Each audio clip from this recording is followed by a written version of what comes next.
इस स्टोरी के शुरुआत में हम टोक्यो के शहरों में एक चोर दिखाया जाता है जिसके पीछे पूरे शहर की पुलिस पड़ी हुई है, बट उनमें से कोई भी आज तक इस मैजिशियन को नहीं पकड़ पाया। सीन प्रेजेंट में शिफ्ट होता है। हम एक क्लासरूम का सीन देखते हैं। यहाँ हमारा मेन कैरेक्टर जिसका नाम काइडो है वो क्लास में एंट्री लेता है। वो सीधा अपनी फीमेल फ्रेंड के पास जाकर उससे गुड मॉर्निंग करता है। उसी वक्त अचानक से उसका सर फट जाता है और वो उस लड़की के टैक्स में उसका सर इधर उधर घूमने लगता है, यानी कि ये सर तो नकली था। असल में काइडो उल्टा खड़ा था और ये उसका सर नहीं बल्कि उसका सर तो नीचे है। जब ये बात उस लड़की को मालूम पड़ती है तो वो काइडो के ऊपर अटैक करने लगते हैं गुस्से से, क्योंकि काइडो से हर बार ऐसे ही परेशान करता रहता है अपनी उलपटांग हरकतों से। उसी वक्त क्लासरूम में टीचर भी आ जाती है और वो उन दोनों को चुपचाप उनकी सीट में जाकर बैठने के लिए कहती है, लेकिन उन दोनों में से कोई भी सुनने के लिए तैयार ही नहीं था। वेल, यहाँ पर टीचर भी उन्हें कुछ नहीं कह सकती थी क्योंकि दोनों के ग्रेड्स काफी ज्यादा अच्छे थे। यहाँ दूसरी तरफ हम उस लड़की को देखते हैं जो कि फाइनली काइडो को पकड़ लेती है, लेकिन असल में वो तो काइडो के फेस में उनका एक क्लासमेट था और असली काइडो तो टीचर के पास आकर खड़ा था। वो टीचर के साथ फ्लर्ट करके उस जगह से निकलने की परमिशन ले लेता है क्योंकि असल में वो उस मैजिशियन को ढूंढना चाहता है जिसने कि आजकल टोक्यो के शहरों पर आतंक मचाया हुआ है। यहाँ इस पूरे केस की जिम्मेदारी हम एक इंस्पेक्टर के ऊपर देखते हैं जिसका नाम चिंजो होता है। उसके दिमाग में काफी ज्यादा प्रेशर था कि आखिर कैसे वो उस बंदे को ढूंढेगा जो कि 8 साल पहले तो गायब हो चुका था, फिर अचानक से वापस आ चुका है। यहाँ घर में ये न्यूज जब काइडो को मालूम पड़ती है तो वो भी बहुत ज्यादा हैरान होता है क्योंकि लोगों का कहना है कि वो मैजिशियन 8 साल पहले गायब हो चुका था और ये वही वक्त था जब उसके फादर भी मरे थे। और हैरानी की बात तो ये है कि काइडो को जो मैजिक आता है वो उसी के फादर ने उसे सिखाया था और उसके फादर मैजिक में काफी ज्यादा एक्सपर्ट थे। इतना ही नहीं, वो वर्ल्ड के 5 मैजिशियंस में से एक आते थे, बट एक कार एक्सीडेंट के चलते उनकी डेथ हो गई थी। यहाँ प्रेजेंट में जैसे काइडो अपने फादर की तस्वीर को छूने की कोशिश करता है, वो एक सीक्रेट दरवाजे के वजह से सीक्रेट चैम्बर में घुस जाता है जहाँ पर के काफी सारे मैजिक टूल्स के अलावा गैजेट्स भी मौजूद थे। इस चीज को देखकर पहले तो काइडो काफी ज्यादा हैरान होता है कि आखिर उसके फादर ने उसे ये बात क्यों नहीं बताई, लेकिन थोड़ी देर बाद वो कहता है कि शायद इसलिए क्योंकि वो चाहते थे कि खुद मैं इस जगह को ढूंढूं और शायद अब वो वक्त आ चुका है। दूसरी तरफ हम काइडो की फीमेल फ्रेंड को देखते हैं। उसका नाम आइको हमें यहाँ पर बताया जाता है। वो काइडो की ऐसी हरकतों से काफी ज्यादा परेशान हो चुकी थी। वो उसे हर वक्त बुली करते रहता है, इसलिए अब वो काइडो की मॉम को कॉल करके काइडो की वीकनेस पूछने लगती है। दूसरी तरफ हम काइडो को देखते हैं जिसे कि उस सीक्रेट रूम के अंदर एक मिस्टीरियस सा सूट दिखाई देता है और हैरान कर देने वाली बात तो ये थी कि ये सूट बिल्कुल सेम टू सेम उसी मैजिशियन की तरह है जिसे कि टोक्यो के शहर में 24 घंटे ढूंढा जा रहा है। काइडो उस जगह में डिसाइड करता है कि अब वो उस मैजिशियन को ढूंढ के रहेगा और उससे अपने फादर के बारे में जानकारी हासिल जरूर करूंगा। दूसरी तरफ हम एक म्यूजियम का सीन देखते हैं जहाँ पर कि काफी ज्यादा खतरनाक वाली सिक्योरिटी लगी होती है। असल में वो लोग एक जेम को प्रोटेक्ट कर रहे होते हैं जिसे कि कुछ ही देर में वो मैजिशियन आकर चुराने वाला है। उस जेम की कीमत लगभग 100 मिलियन येन है और आज के इस केस का पूरा प्रेशर भी इंस्पेक्टर जिंसो के सर पर ही है। यहाँ दूसरी तरफ हमें मालूम पड़ता है कि वो मैजिशियन ऑलरेडी उस जगह में कब का आ चुका है और वो भी पुलिस की ड्रेस में। वो पहले तो उस जगह की लाइट को बंद कर देता है जिस पे कि आसपास पुलिस को कुछ भी नहीं दिखाई देता और वो गार्ड्स इधर उधर भागने लगता है। इसी मौके का फायदा उठाकर वो मैजिशियन उस जगह से उस जेम को गायब कर देता है, जिसे देखकर वो लोग उसके ऊपर शूट करने लगता है। उसी वक्त वो मैजिशियन सीधा नीचे जाकर गिरता है और जैसे वो लोग उसे पकड़ते हैं तो असल में वो तो एक डमी था और असली मैजिशियन तो छत की तरफ भागा था। वो जैसे ही छत में पहुंचता है वहाँ पर ऑलरेडी राइटो उसकी स्वागत के लिए खड़ा था। उसे मालूम था कि आज रात वो मैजिशियन जरूर यहाँ पर आएगा और उसे ये ट्रिक पहले से ही मालूम थी। वो मैजिशियन उस जगह में अपने आप को इनविजिबल करने की कोशिश करता है, लेकिन काइडो मैजिक में उससे भी ज्यादा माहिर था। वो इस चीज को कुछ ही सेकंड्स में पहचान लेता है और उस बंदे की तरफ शूट करके उसके मास्क को तोड़ देता है। काइडो जब उस बंदे का चेहरा दिखता है तो वो काफी ज्यादा हैरान होता है। असल में वो और कोई नहीं बल्कि वही बंदा था जो कि पहले उसके फादर को सर्व करता था, यानी कि उनके अंदर काम। वो बंदा भी उस जगह में काइडो को देखकर उसके पैरों पर गिर जाता है। वो कहता है कि ये सब कुछ मैं तुम्हारी फैमिली के लिए कर रहा हूँ। वो उस जगह में रिवील करने लगता है काइडो के फादर के और उस मैजिशियन के बीच के रिलेशनशिप के बारे में। असल में वो दोनों अलग अलग नहीं बल्कि एक ही थे। काइडो के फादर ही वो मैजिशियन है, बट अफसोस 8 साल पहले उन्हें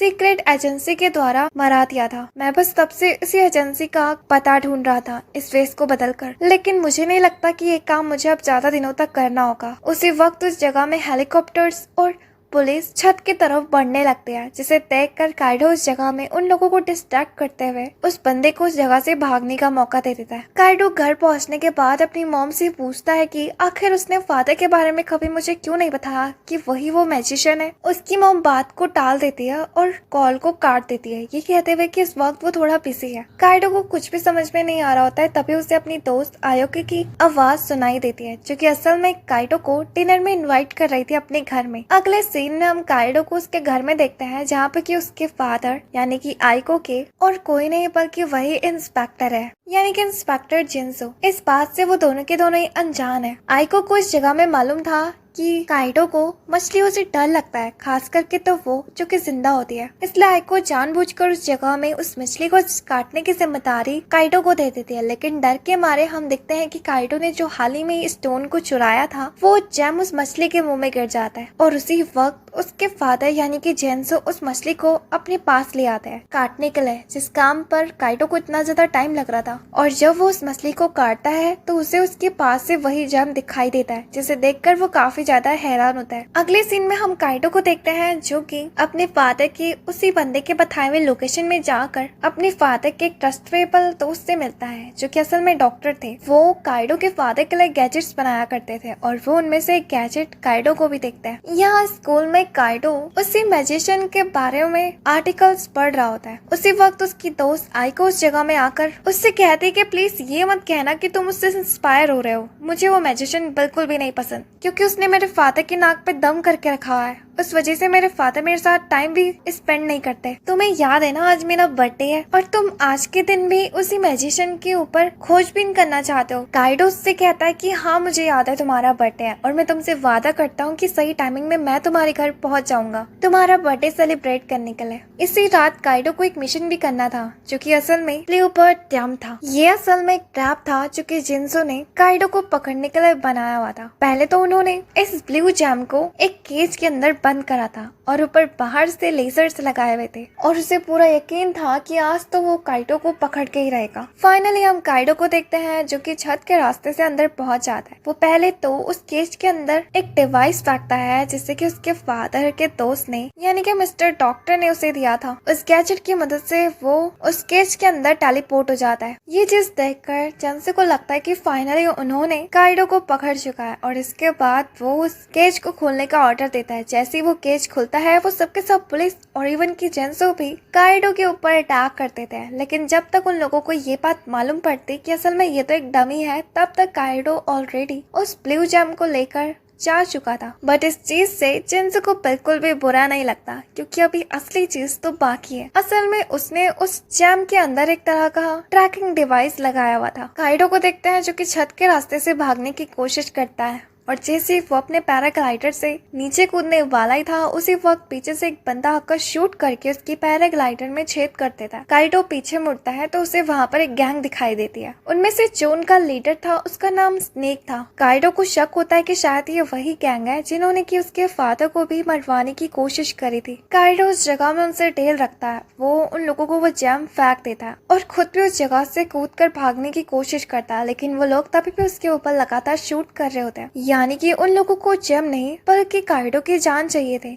उन लोगों को अभी भी यही लग रहा होता है कि मैजिशियन के कपड़ों में और कोई नहीं बल्कि काइडो के फादर है। दूसरी तरफ हम आइको के घर का सीन देखता है, जहां आइको अपने दोस्तों के साथ बर्थडे पार्टी को सेलिब्रेट कर रही होती है, लेकिन उसे बुरा लग रहा होता है कि काइडो अभी भी नहीं आया, जबकि उसने वादा करा था। तो उसी तरफ हम उसी गैंग को देखते हैं, जो कि उस जेम को लेकर अपने लीडर के पास चले जाते हैं। उनका बॉस उस जेम को पाकर काफी ज्यादा खुश होता है और हमें मालूम पड़ता है कि असल में वो एक पेंडोरा नाम के जेम को ढूंढ रहा है। माना ये भी जाता है कि अगर वो जेम जिसके पास हो उसके पास अलग ही तरह की पावर्स होती है। खास बात तो ये है कि उस जेम की मदद से उस इसका ओनर हमेशा हमेशा के लिए इमॉर्टल भी बन सकता है। बट ये चीज चेक करने के लिए कि असली है या फिर नहीं, इसे मून लाइट के अंदर चेक करना होता है। अगर इसके अंदर हमें रेड कलर का ऑरा दिखाई देता है तो ये असली है, नहीं तो नकली। जैसे ही वो बुढ़ा उस जगह में वो काम करता है, उसे मालूम पड़ता है कि उन लोगों को बेवकूफ बनाया गया है, यानी कि एक जेम तो नकली है। दूसरी तरफ हम यहाँ पर काइडो को देखते हैं जो कि वहाँ पर पहुंच चुका था और उसके हाथ में वही रियल पेंडोरा था। वो उस गैंग के बॉस से और उन सबसे कहता है कि थैंक यू मुझे पेंडोरा के बारे में बताने के लिए, और इसके बाद वो उस जेम को उसी के मुंह में फेंक कर मारता है जो कि असली था। लेकिन अब उसे कोई भी जरूरत नहीं है। जैसे काइडो उस जगह से भागता है, वहाँ पर पुलिस और सिक्योरिटी उस जगह में पहुंच जाती है और वो उस बंदे को और उसकी गैंग को चारों तरफ से घेर लेते हैं, क्योंकि वो उस जैम में लगे हुए ट्रैकिंग डिवाइस की वजह से उस जगह में आए थे। बट वो गैंग और उसके लोग सीक्रेट जगह से उस जगह से निकल जाते हैं। तो दूसरी तरफ हम आइको को देखते हैं जिसके घर में पार्टी खत्म हो चुकी थी और उसकी सारे के सारे फ्रेंड भी चले जाते हैं। तो दूसरी तरफ हम काइडो को देखते हैं जो कि भागते भागते आइको के घर जा रहा था, लेकिन उसे मालूम पड़ चुका था कि वो काफी ज्यादा लेट हो चुका है। यहाँ आइको घर में उदास बैठी होती है। उसी वक्त उसे काइडो का कॉल आता है जिसे उठाकर आइको उसे काफी ज्यादा गालियां देती है कि तुमने अपना किया हुआ प्रॉमिस आखिर कैसे तोड़ दिया। उसी वक्त काइडो उसे खिड़की से बाहर देखने के लिए कहता है और जैसे आइको करती है तो वो उस जगह को देखकर हैरान हो जाती है, क्योंकि काइडो ने असल में उस जगह में प्रोजेक्टर लगाया हुआ था और इस प्रोजेक्टर में हैप्पी बर्थडे टू यू बज रहा था। इवन कि वो उसके लिए पटाखे भी फूटता है, जिसे देखकर आइको काफी ज्यादा इम्प्रेस हो जाती है। यहाँ हम देखते हैं कि अगले दिन काइडो को डॉक्टर अगला मिशन देते हैं जहाँ पर कि उसे आर्ट एग्जीबिशन से फेमस और महंगी पेंटिंग को चुराना था। कुछ देर बाद हम यहाँ पर काइडो को आना के साथ देखते हैं जहाँ वो दोनों के दोनों स्केटिंग के लिए आए हुए थे। इसी बहाने काइडो उस जगह में होने वाले बगल में आर्ट एग्जीबिशन के हर चीज को नोटिस कर रहा था। वेल, स्केटिंग के दौरान हम लोगों को मालूम पड़ता है कि काइडो को स्केटिंग करना बिल्कुल भी नहीं आता और इस वजह से वो उस जगह में आना की बेइज्जती करा देता है। दूसरी तरफ हम जिनसू को देखते हैं जो कि अपने पूरे आर्मी के साथ खड़ा हुआ था। वो अपने लोगों से कहता है कि आज कुछ भी हो जाए हम उस मैजिशियन को पकड़ के ही रहेंगे, और हमें मालूम पड़ता है कि इस केस की जिम्मेदारी एक डिटेक्टिव के ऊपर भी है जो कि अभी इंग्लैंड से आया, उसका नाम हाक्यूबा है। ये बात जानकर कि आज के केस की जिम्मेदारी हाक्यूबा के ऊपर है, ये चीज जिनसू को बिल्कुल भी अच्छी नहीं लगती है, लेकिन वो कुछ कर भी नहीं सकता था क्योंकि हाक्यूबा उसके सीनियर का बेटा जो था। तो उसी तरफ शाम के टाइम पर जहाँ आर्ट एग्जीबिशन शुरू होने ही वाला था और यहाँ दूसरी तरफ काइडो जिसने की पुलिस के कपड़े पहने हुए थे वो भी उस जगह में पहुंच चुका था। वो सबसे पहले उस जगह में आकर स्मोक बम को फेंक देता है। जब उस जगह से धुआं हटता है तो वो सबके सब ऑफिसर्स देखते हैं कि उस जगह की पेंटिंग गायब है और वो सबके सब काइडो को ढूंढने के लिए बाहर चले जाते हैं। यहाँ अंदर हमें मालूम पड़ता है कि काइडो ने उस पेंटिंग के ऊपर सिर्फ और सिर्फ कपड़ा लगाया हुआ था और इसके बाद वो उस पेंटिंग को जैसे ही निकाल रहा होता है तो उसी तरफ गेट में खड़ा हुआ डिटेक्टिव उसे देख रहा होता है। वो डिटेक्टिव उससे कहता है कि मुझे मालूम था कि तुम जरूर तेज होंगे, लेकिन शायद तुम्हें नहीं मालूम कि मैं तुमसे भी ज्यादा शातिर हूँ। इस बात पर काइडो उस जगह में दो स्मोक बम फेंक कर भाग जाता है पैराग्लाइडर की मदद से। लेकिन जैसे वो बाहर जाता है तो बाहर काफी तेज हवाएं चल रही थी और उस वजह से वो डायरेक्ट जिनसू के पास आकर टकरा जाता है। जिनसू इस चीज को देखकर अपनी आर्मी के साथ उस जगह की तरफ भागने लगता है। जब वो वहाँ पहुँचता है तो उसे दो मैजिशियंस दिखाई देते हैं, बट उसे समझ में नहीं आता कि इन दोनों में से असली वाला कौन सा है। उनमें से एक मैजिशियन तो नीचे गिर जाता है, दूसरा भाग रहा होता है, तो उन्हें लगता है कि शायद जो भाग रहा है वही असली मैजिशियन है, बट वो लोग गलत थे। अगले दिन क्लास में काइडो काफी ज्यादा हैरान होता है जब उसे ये बात मालूम पड़ती है कि हाक्यूबा उनके स्कूल में ट्रांसफर हो गया है। इस चीज को देखकर काइडो का मुंह खुला का खुला रह जाता है। उसी वक्त आना उसके पास आती है और उसे अपने साथ कॉन्सर्ट में चलने के लिए कहती है, जिस पर कि काइडो मना कर देता है क्योंकि उसके पास और भी काम है। उसी वक्त वहाँ पर हाक्यूबा भी आ जाता है और वो उससे कहता है कि तुम कितने ज्यादा बेवकूफ लड़के हो, इतनी सुंदर लड़की तुम्हें अपने साथ कॉन्सर्ट में आने के लिए कह रही है और तुम्हें बकवास से काम करने के लिए टाइम चाहिए। काइडो उससे कहता है कि अगर तुमने इतना दिमाग उस मैजिशियन को पकड़ने में लगा दिया होता तो शायद आज तुम कहीं और ही होते। इस बात पर हाक्यूबा काफी ज्यादा गुस्सा होता है और उससे कहता है कि उसे तो मैं पकड़ ही लूंगा, क्यों ना हम दोनों एक दूसरे से शर्त करें। अगर मैंने उस मैजिशियन को पकड़ लिया तो आना मेरे साथ जाएगी कॉन्सर्ट में, और अगर मैं हार गया तो तुम उसे ले जा सकते हो। काइडो तैयार हो जाता है, इसलिए नहीं क्योंकि उसे आना के साथ कॉन्सर्ट में जाना था, बल्कि इसलिए क्योंकि उसे हाक्यूबा से नहीं हारना था। अब उसी रात काइडो टोक्यो की सारी आर्मी को चैलेंज करता है कि वो उनकी आंखों के सामने से स्टैचू लेकर जाएगा। देखता हूँ कि आज मुझे कौन पकड़ता है। रात के टाइम पर म्यूजियम में एक बार फिर से सारी की सारी सिक्योरिटी तैनात हो जाती है, लेकिन आज कुछ अलग बात थी। आज के दिन उस जगह में मीडिया भी आई हुई थी और वो इस चीज का टेलीकास्ट लाइव टीवी में कर रहे थे। फाइनली समय हो जाता है और दूसरी तरफ हम काइडो को देखते हैं जो कि बेसमेंट के रास्ते से अंदर एंट्री ले लेता है जैसे कैसे करके। वो रस्सी के रास्ते जैसे ही दूसरे कमरे में जा रहा होता है उसी वक्त हाक्यूबा भी उस रूम में पहुंच जाता है और वो कहता है कि फाइनली तुम मेरे जाल में फंसी गए। इसके बाद वो अपने प्लान को स्टार्ट करता है जहाँ पे कि पहले वो उस कमरे में बेहोशी वाले धुएं को छोड़ने लगता है। फैल अपने आप को बचाने के लिए उसके पास गैस मास्क था, लेकिन काइडो उस जगह में उसके मास्क के ऊपर शूट करके उसे नीचे गिरा देता है। इसके बाद वो दोनों के दोनों ही अपने आप को इस धुएं से बचाने के लिए उस मास्क के लिए लड़ने लगते हैं। कुछ देर बाद हाकुबा उस रूम से बाहर निकलता है म्यूजियम की तरफ और उन सारे पुलिस और मीडिया को बताता है कि फाइनली उन्होंने उस मैजिशियन को पकड़ लिया है। और जैसे ही पुलिस फोर्स उस रूम से उस मैजिशियन को निकालते हैं तो वो असल में मैजिशियन नहीं बल्कि हाक्यूबा था। और दूसरी तरफ राइडो ने हाक्यूबा का भेस बदला हुआ था। वो अपने मैजिशियन वाले रूप में आकर वहाँ उन सबके ऊपर हंसते हुए बलून के जरिए उस स्टैचू को ले जाने लगता है। बट हाक्यूबा का प्लान अभी भी खत्म नहीं हुआ था।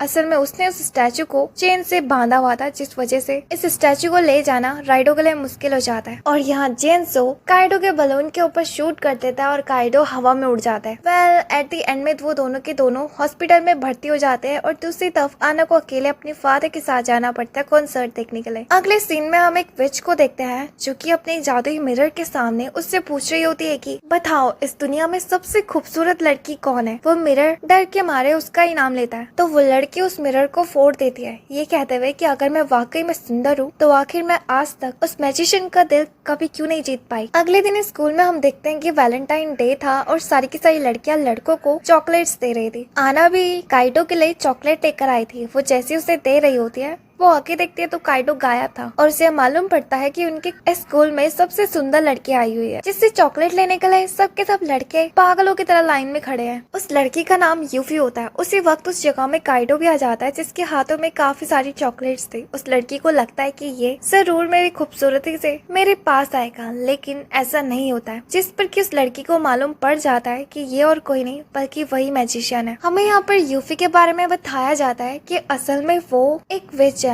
उनकी ये जनरेशन हजारों सालों से चल रही है। अब इसके बाद यूफी जब अपने घर आती है वो यूट्यूब से देखा हुआ काला जादू काइडो के ऊपर करने लगते हैं। दूसरी तरफ हम काइडो को देखते हैं जो कि आज रात को फिर से अपने मिशन के लिए आया हुआ था, यानी कि आज उसे एक रेड कलर के रूबी को चुराना था। वो हर बार की तरह जैसे ही उस रूबी को लेकर भागने वाला ही था उसी वक्त गार्ड्स आकर उसे रोक देते हैं जो कि उस रूबी के नीचे बॉक्स में बंद थे। वो उस जगह में पहले तो बेहोशी वाली दवाई छोड़ देते हैं और सबके सब मिलकर काइडो के ऊपर अटैक कर देते हैं। काइडो अपने आप को उस जगह से बचा लेता है, लेकिन जैसे ही वो भागने की कोशिश करता है उसे अपने सीने में काफी तेज दर्द महसूस होने लगता है। शायद ये सब कुछ यूफी के काले जादू की वजह से हो रहा था। काइडो जैसे कैसे करके अपने आप को बचा तो लेता है, लेकिन जैसे ही वो बाहर जाता है अचानक से वो ऊपर की तरफ जाने लगता है, यानी कि यूफी के पास। उसे मालूम पड़ता है कि ये सब कुछ यूफी कर रही थी तब से, और असल में वो एक विच है। यूफी उससे कहती है कि बेवकूफ, मैंने तो तुम्हें पहली नजर में ही पहचान लिया था। यहाँ वो उससे मैजिक सर्कल के पास फेंक देती है और खुद भी नीचे आकर अपना टोटका शुरू करने लगती है जो कि उसने हाल ही में यूट्यूब से सीखा है। यहाँ वो उसे चॉकलेट खिला रही होती है और काइडो भी अपने हाथों को नहीं रोक पा रहा था ये काम करने से। यूफी कहते हैं कि इतनी कोशिश करना बेकार है, आज तक दुनिया में कोई भी ऐसा लड़का नहीं है जिसे मैं नहीं पटा पाई, तो तुम कौन सी खेत की मूली हो। उसी वक्त काइडो उस चॉकलेट को तोड़ देता है और यहाँ पर रिवील होता है कि यूफी का मैजिक स्नोफॉल के टाइम पर कम हो जाता है और इस चीज पर यूफी भी हार मान लेती है। काइडो उस जगह से जाने से पहले यूफी से कहता है कि अगर तुम सच में किसी से प्यार करते हो तो तुम उस लड़के को अपने मैजिक से सेड्यूस करना बंद कर दो, तुम जैसी हो वैसी ही अच्छी हो।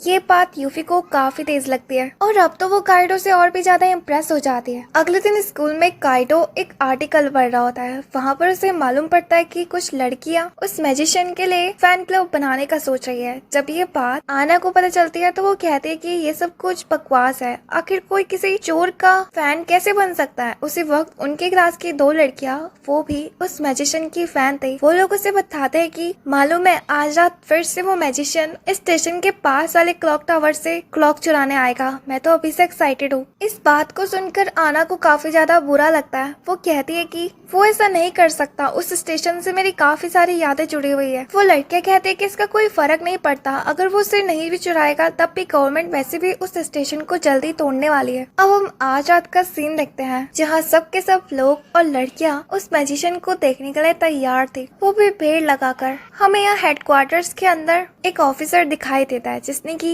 ये प्लान जानबूझकर बनाया है। वो सिर्फ चोर के बहाने स्टेशन को तुड़वाना चाहता है और यहाँ पर एक काफी बड़ा अम्यूजमेंट पार्क बनाना चाहता है। यहाँ बाहर भीड़ के बीच में उन सारी लड़कियों में आना अकेले ही थी जो कि उस मैजिशियन के खिलाफ थी। दूसरी तरफ हम काइडो को देखते हैं जो कि उस जगह में पहुंच चुका था। वो अपनी पुरानी चालों को चलता है लेकिन हर बार कैसे न कैसे वो पकड़ा जा रहा था क्योंकि आज के केस की कस्टडी इंस्पेक्टर और काइनेसो के हाथ पे थी। काइनेसो डिटेक्टर है। काइडो उस जगह में एक काफी बड़ा धमाका करता है जिससे कि आसपास पूरा धुआं फैल जाता है। जैसे वो धुआं साइड होता है सबके सब लोग देखते हैं कि उस क्लॉक के सारी सुइयां गायब है, यानी कि काइडो ने अपने मिशन को पूरा कर चुका है। यहाँ हम हेलीकॉप्टर के अंदर काइन्सु को देखते हैं। जैसे कि मालूम था काइडो के इस चाल के बारे में भी, वो जेंसो और उसकी आर्मी को ऑर्डर देता है। जब जेंसो उस क्लॉक के पास पहुंचता है तो उसे मालूम पड़ता है कि असल में ये तो सिर्फ एक कपड़ा है और वो क्लॉक अभी भी उस कपड़े के पीछे है। और दूसरी तरफ काइन्सु हेलीकॉप्टर से शूट करके उस कपड़े को नीचे गिरा देता है और सबके सामने ये बात रिवील हो जाती है। काइडो उस जगह पर वहीं पर ही मौजूद था। हैरान कर देने वाली बात तो ये थी कि भागने से पहले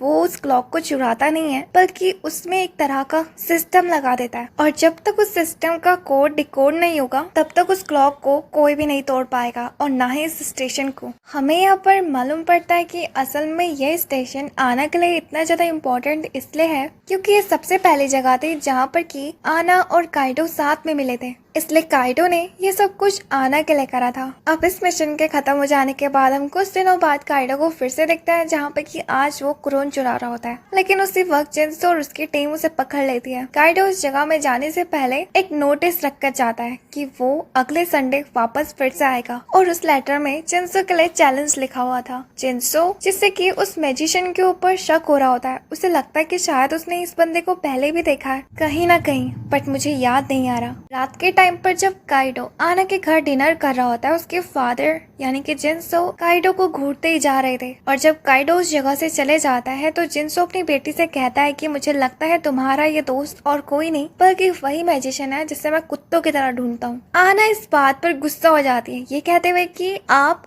काइडो को उस मैजिशियन से कंपेयर भी कैसे कर सकते हो और मैं नहीं मानती कि मेरा काइडो एक चोर है। अगले दिन स्कूल में आना काइडो को डेट में चलने के लिए कहते हैं संडे। काइडो भी हंसते हंसते एग्री हो जाता है। थोड़ी देर बाद उसे मालूम पड़ता है कि संडे को तो उसे मिशन पे जाना था और यहाँ दूसरी तरफ आना सिर्फ टेस्ट ले रही थी, क्या वाकई में काइडो वही मैजिशियन है या फिर नहीं। शाम के टाइम पर काइडो मिस्टर डॉक्टर के पास आता है और वो उसे अपनी दुख भरी कहानी सुनाता है। वेल सैटरडे वाला दिन भी आ जाता है और आज काइडो आना के साथ डेट पर चले जाता है जहाँ वो आज का पूरा दिन उसी के साथ ही बिताने वाला था। सुबह वो दोनों काफी ज्यादा एंजॉय करते हैं और शाम होते ही आना डिसाइड करती है कि क्यों ना वो 3D मूवी देखने जाए। काइडो ना चाहते हुए भी उसे मना नहीं कर पाता। अब धीरे धीरे करके रात होने लगी थी और वो दोनों के दोनों थिएटर में भी बैठ जाता है। काइडो का प्लान था कि जैसे ही वो दोनों के दोनों मूवी देखना शुरू करेंगे उसी वक्त वो उस जगह से भाग जाएगा, लेकिन जैसी मूवी स्टार्ट होती है आना काइडो के हाथ को अपने हाथ से लॉक कर देती है। अब इसके बाद जैसे ही मूवी स्टार्ट होती है काइडो चुपके से अपने हाथ को उससे छुड़वा कर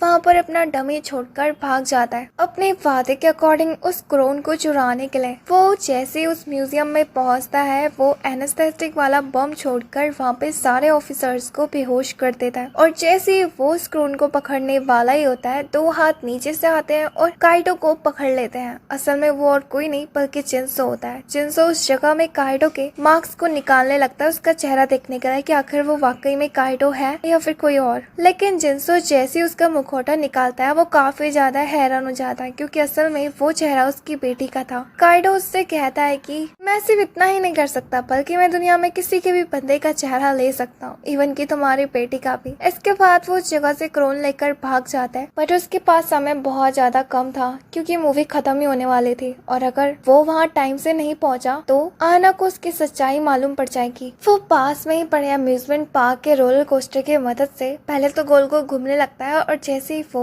उस सिनेमा हॉल के लोकेशन को पॉइंट कर लेता है वैसे ही वो अपना हाथ छोड़ देता है, जिससे कि वो सीधा सिनेमा हॉल की छत पर जाकर गिरता है और डायरेक्ट अपनी सीट पर। वो सिर्फ बचते बचते ही बचा था क्योंकि उसी वक्त वो मूवी खत्म हुई थी। इसके बाद वो दोनों के दोनों बाहर आ जाते हैं और हम देखते हैं कि यहाँ पर आना को एहसास हो चुका था कि काइटो वो मैजिशियन नहीं है। सीन शिफ्ट होता है कुछ साल पहले, जहाँ हम फैंटम लेडी को देखते हैं। वो आईफिल टावर में इस मोटरसाइकिल को चुराने के लिए आई है क्योंकि इसमें एक स्पेशल तरीके का ज्वेल मौजूद है। बट उसी वक्त तो है जी, यानी कि वही मैजिशियन जो कि काइडो के फादर है, वो उस फैंटम लेडी को रोकते हैं, ये कहते हुए कि तुम्हें सच में लगता है इतने इम्पोर्टेंट बाइक को कोई यहाँ पर अकेला क्यों छोड़कर जाएगा? ये जरूर किसी तरीके का ट्रैप है। वो फैंटम लेडी उसकी बात नहीं मानती है और उस बाइक को स्टार्ट करने की कोशिश करती है। उसी वक्त एक लॉक उसके हाथ पे लग जाता है। उसी वक्त उस जगह में माफियाज की गैंग आ जाती है। उन गैंग का लीडर, उसका नाम गोजो होता है। वो उस फैंटम लेडी को देखकर कहता है कि आज पिंजरे में काफी अच्छी चिड़िया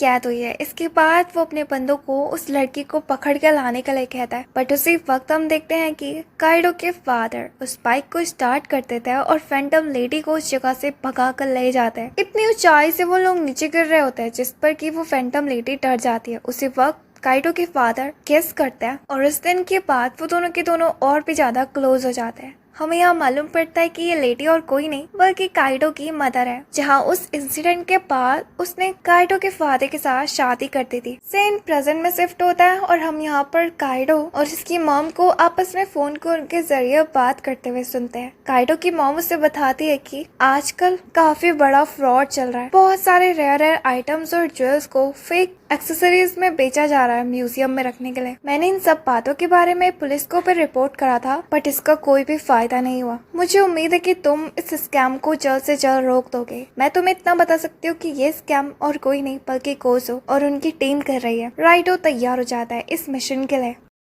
कुछ दिनों बाद पुलिस स्टेशन में एक लेटर रिसीव होता है जो कि उसी मैजिशियन ने भेजा था, यानी कि काइडो ने। उस लेटर में ये भी लिखा होता है कि वो इस संडे म्यूजियम के कुछ आर्टिफैक्ट्स को लौटाने आ रहा है। वो लोग काफी ज्यादा हैरान होते हैं लेकिन जेंसो कहता है कि हमें इस मौके को नहीं जाने देना चाहिए। हर बार की तरह बेरोजगारों की भीड़ म्यूजियम के सामने खड़ी हो जाती है उस म्यूजिशियन को देखने के लिए। मुझे ये समझ में नहीं आ रहा क्या इन लोगों के पास कुछ काम काज नहीं है। एनीवेज वहाँ की सिक्योरिटी हर बार की तरह काफी ज्यादा टाइट थी, यानी कि उस जगह में जो भी सस्पिशियस लग रहा था उसे अरेस्ट कर लिया जा रहा था। राइडो जब चल रहा होता है वो एक बच्चे से टकरा जाता है। उस बच्चे का नाम कैनन होता है और हमें यहाँ पर ये भी बताया जाता है कि असल में वो भी एक डिटेक्टिव है और आना और उसके दोस्त के साथ यहाँ पर आया है। उसका मकसद ये है कि वो उस मैजिशियन का चेहरा देखना चाहता है। थोड़ी देर बाद वहाँ पर एक चीज रिवील होती है कि आज राइडो सामान लौटाने नहीं आ रहा है बल्कि वो कल आएगा। इतना ही नहीं, वो कल सारे लोगों को मैजिक भी दिखाएगा जिस पे कि सबके सब लोग एक्साइटेड हो जाते हैं। यहाँ वो छोटा बच्चा यानी कि कैनन जिंसो के साथ मिलकर एक प्लान बनाता है। रात के टाइम पर जब आना और उसके फादर राइडो साथ में मिलकर टीवी देख रहे होते हैं और न्यूज में उस मैजिशियन को देखते हैं तो जिंसो उस जगह में अपनी बेटी को बताता है कि जानते हो इस बार तो हम उस मैजिशियन को नहीं जाने देंगे क्योंकि हमने काफी अच्छा प्लान बनाया हुआ है। यानी कि एंट्री गेट में हमने मेटल डिटेक्टर्स लगाया हुआ है जिससे कि अगर कोई भी बंदा वेपन्स लेकर अंदर जाएगा तो वो पकड़ा जाएगा। वो उस जगह में धीरे धीरे कर अपनी सारा प्लान खोल देता है बिना जाने कि वो मैजिशियन तो उसी के बगल में बैठा है, यानी कि राइटो। अगले दिन हम सिक्योरिटी को देखते हैं जो कि उस मैजिशियन के कपड़े पहने हुए एक बंदे को पकड़ रहे होता है। इसी हंगामे का फायदा उठाकर राइटो अंदर चले जाता है जहाँ उसने एक मोटे बंदे का फेस बनाया हुआ था। उसी वक्त कैनन भी उसके पास आ जाता है जिसे देखकर काइडो उस जगह से वॉशरूम की तरफ चले जाता है। वहाँ जाने के बाद वो अपने जैकेट के अंदर से सारे के सारे वेपन्स को बैग में भरने लगता है क्योंकि अब उसे प्लान बदलने की जरूरत थी। उसे मालूम था कि कैनन को उसके ऊपर शक हो चुका है और वो बच्चा जितना भी ज्यादा छोटा है उससे कहीं तेज उसका दिमाग है। वो यहाँ वॉशरूम में बैठा ही हुआ था। कैनन वहाँ पर भी पहुँच जाता है और उसके बगल वाले वॉशरूम में काइडो जब ऊपर से देखने की कोशिश करता है तो उसे मालूम पड़ता है कि कैनन किसी तरीके की चीज को ऑनलाइन सर्च कर रहा है। उसी वक्त वो मौके का फायदा उठाकर आकर कैनन के बाथरूम के डोर को लॉक कर देता है और खुद उस जगह से भाग जाता है। लेकिन कैनन जैसे कैसे करके बाहर आ जाता है। वो काइडो का पीछा करने के लिए जा ही रहा होता है, उसी वक्त उसे दो बंदे दिखाई देते हैं जो कि आज के म्यूजियम के क्रिएटर्स हैं। वो दोनों आपस में कुछ मिस्टीरियस सी बात कर रहे होते हैं। कैनन को कुछ भी समझ में नहीं आता कि इस वक्त वो क्या सुने, उनकी बात या फिर काइडो को जाकर पकड़े। तो उसी तरफ वो दोनों के दोनों बंदे आपस में बातें कर रहे होते हैं कि आज तो हम प्लान को अंजाम देने वाले हैं। मुझे लगता है कि अब तक तो काइडो म्यूजियम के अंदर आ ही चुका होगा। कैनन उनकी बातों को सुन रहा होता है और उसे उनके ऊपर डाउट हो रहा होता है। तो उसी तरफ हम काइडो को देखते हैं जो कि एक लेडी का फेस बनाकर अपने प्लान को अंजाम दे रहा होता है। उसी वक्त वो म्यूजियम के बीच में आकर खड़ा हो जाता है और सबको मैजिक दिखाने लगता है। वो पहले तो अपने हाथों से फायर निकालता है, जिस वजह से फायर अलार्म बजने लगते हैं और सारी जगह बारिश होने लगती है, जिससे कि सबके सब अपने आप को बेचने से बचाने लगते हैं और इसी मौके का फायदा उठाकर काइडो धुएं में ही गायब हो जाता है। हम देखते हैं कि काइडो वापस से उसी मोटे वाले बंदे में बदल चुका था और वो उस जगह से जा ही रहा होता है। उसी वक्त कैनन उसके पास आकर खड़ा हो जाता है और उससे कहता है कि मुझे तुम्हारे बारे में मालूम पड़ चुका है कि तुम एक मैजिशियन हो, है ना। जिस बात को सुनकर काइडो काफी ज्यादा हैरान हो जाता है। तो उसी तरफ हम उन्हीं क्रिएटर्स को देखते हैं जो कि उस जगह में सबके सामने अनाउंस करते हैं कि काइडो के काफी बड़ा धोखेबाज है। उसने कहा था कि वो म्यूजियम में सामान लौटाने आएगा, लेकिन असल में वो तो यहाँ के रेयर आइटम्स को चुरा ले गया। सीन शिफ्ट होता है कैनन और काइडो की तरफ। कैनन काइडो से कहता है कि इस बार मैं तुम्हारे साइड हूँ, क्योंकि मुझे पता है कि तुम यहाँ पर किसी मिशन से आए हो उन स्कैमर्स को पकड़ाने के लिए, जिससे कि तुम्हारी मॉम भी कब से ढूंढ रही थी। असल में गोजो के दो बंदे इस जगह में तुम्हारे नाम कर ब्लेम डालकर खुद यहाँ की चीजों को चुराने वाले थे। तो उसी तरफ हम बाहर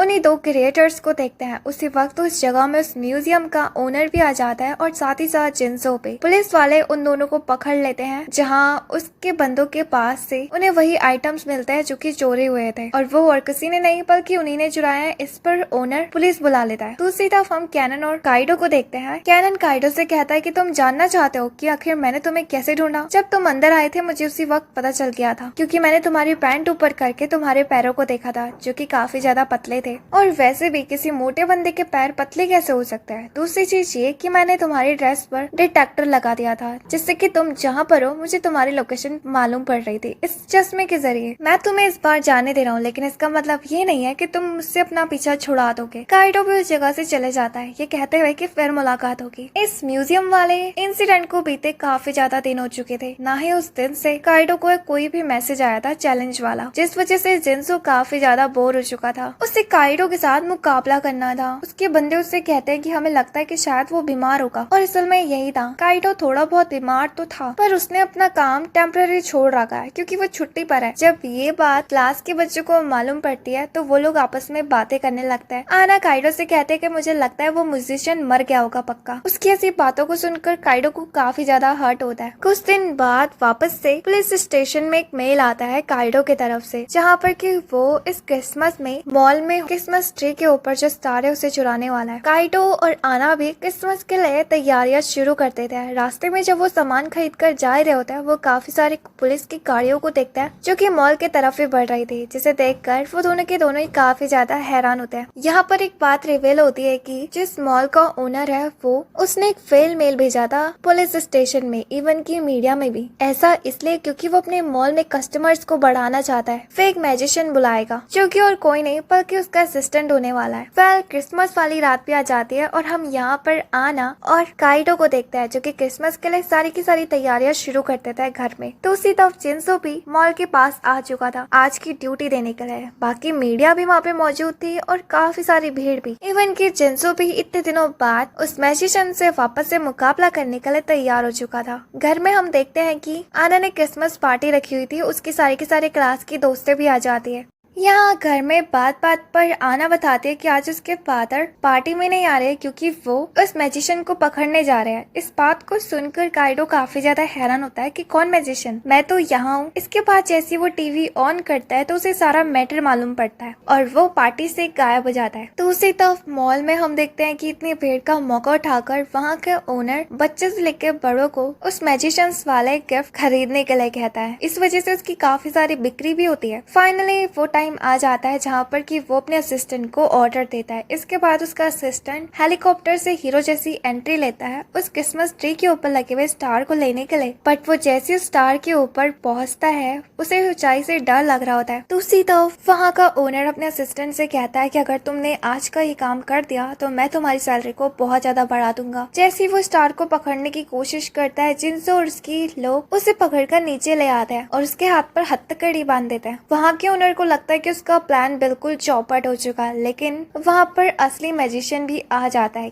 यानी कि काइडो, जिसे देखकर एक बार फिर से लोगों के बीच भगदड़ मच जाता है। काइडो इसी मौके का फायदा उठाकर अपने प्लान को अंजाम देता है, जहाँ पर कि वो उस क्रिसमस ट्री के नीचे काफी बड़ा ब्लास्ट करता है और इस ब्लास्ट के धुएं पर वो तो उस जगह से भाग जाता है स्टार लेकर, लेकिन वो पेड़ सीधा उस बिल्डिंग में जाकर गिरता है, जिस पर कि मॉल के ओनर को काफी ज्यादा नुकसान होता है। हर बार की तरह इस बार जिंसो फेल हो चुका था, लेकिन उसे काइडो का क्रिसमस ग्रीटिंग कार्ड मिलता है जो कि खास जिंसो के लिए था, जिसे देखकर वो काफी ज्यादा खुश हो जाता है। रात को जब जिंसो वापस अपने घर में पहुंचता है तो वो घर में अपने क्रिसमस ट्री के ऊपर उस स्टार को देखकर काफी ज्यादा हैरान होता है। अगले सीन में हम काइडो और उसकी पूरी क्लास को देखते हैं जो कि पिकनिक मनाने के लिए बाहर आए हुए थे स्केटिंग करने के लिए। हम देखते हैं कि यहाँ पर आना को स्केटिंग करने नहीं आते थे, इस वजह से वो बार बार काइडो के ऊपर जाकर टकरा जा रही थी। यूफी ये सब कुछ दूर से देख रही होती है, लेकिन वो उस जगह में काइडो के सामने अपनी स्केटिंग स्किल्स का शो ऑफ कर रही होती है, उसका दिल जीतने के लिए। इसके बाद क्लास टीचर सारे स्टूडेंट्स को अपने पास बुलाती है और बताती है कि आज शाम को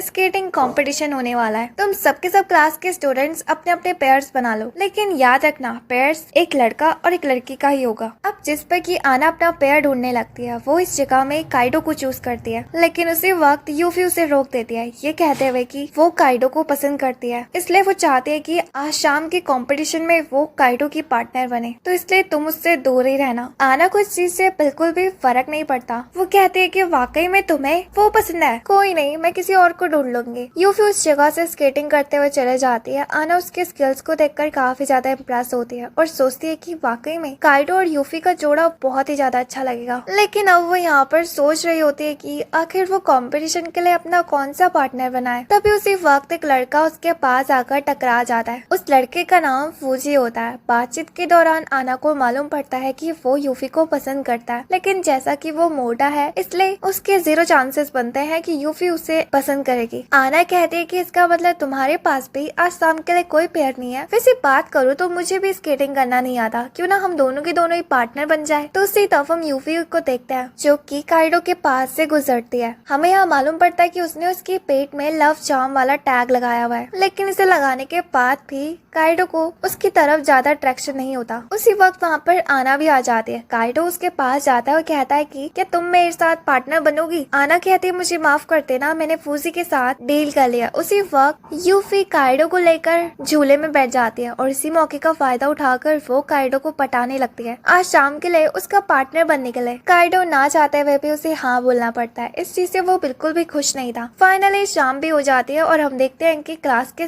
सारे स्टूडेंट उस जगह में कॉस्प्ले कर रहे होते हैं अपने फेवरेट कैरेक्टर्स के। यहाँ पर हम आना और यूजी को भी देखते हैं, जहाँ पर आना तो जिंसो बनी हुई थी और यूजी मैजिशियन। दूसरी तरफ हम काइडो को देखते हैं, जिसे मालूम पड़ता है कि उसके पीठ के पीछे लव चार्म वाला टैग लगा हुआ है और उसे ये भी पता चलता है कि शायद ये जरूर यूफी लगाया होगा, इसलिए वो इसी की चाल को उसी के ऊपर करना चाहता था। जब उसे ये बात मालूम पड़ती है कि यूफी को पसंद करता है, इसलिए वो उस लव चार्म को यूजी के ऊपर ही लगा देता है। फाइनली कंपटीशन शुरू हो जाता है। सबके अपने पेयर्स के साथ साथ स्केटिंग के लिए भी तैयार हो जाते हैं। दूसरी तरफ हम यूफी को देखते हैं जो कि खुद तो बारबी डॉल बनी हुई थी और उसका पार्टनर एक बर्फीला राक्षस। आना को लग रहा होता है कि शायद से उस सूट के अंदर काइडो है, इसलिए उसे बुरा लग रहा होता है कि काइडो उसका पार्टनर नहीं बना। और दूसरी तरफ यूफी काफी ज्यादा खुश हो रही होती है। आना उस जगह में काफी ज्यादा उदास थी, इवन कि उसे जेलसी भी हो रही होती है। वो उस जगह में काइडो को गालियां देने लगती है। उसी वक्त काइडो उस जगह में आ जाता है मैजिशियन वाली सूट पहनकर। वो उस जगह में जादू दिखाता है और आना को पहले तो पर्दे में बंद करके एक प्रिंसेस में बदल देता है और उसे अपना पेयर बना देता है। आना को स्केटिंग करना नहीं आता था, इसलिए वो उसे उठाकर स्केटिंग करने लगता है और उन दोनों के पेयर को देखकर सब काफी ज्यादा हैरान होते हैं। यहाँ पर जब यूफी को मालूम पड़ता है तो उसे काफी ज्यादा गुस्सा आती है कि उसके साथ धोखा हो गया। दूसरी तरफ हम देखते हैं कि काइडो और आना इस कंपटीशन को जीत जाते हैं। इसी के साथ ये स्टोरी यहीं पर ही एंड होती है। उम्मीद है कि आपको पसंद आया होगा। तब तक के लिए बाय बाय।